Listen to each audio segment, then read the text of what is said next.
sống chuỗi tháng ngày vất vả gian lao, con xin hiến dâng tuổi trẻ con với bao khát vọng. Xin hãy cho con lòng kiên vững giữa đời hôm nay.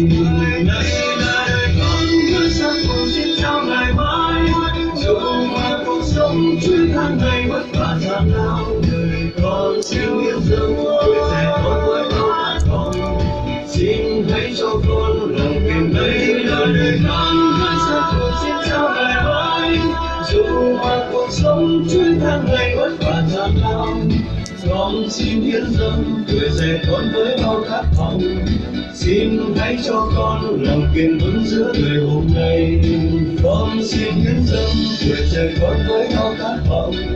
Xin hãy cho con lòng kiên vững giữa đời hôm nay.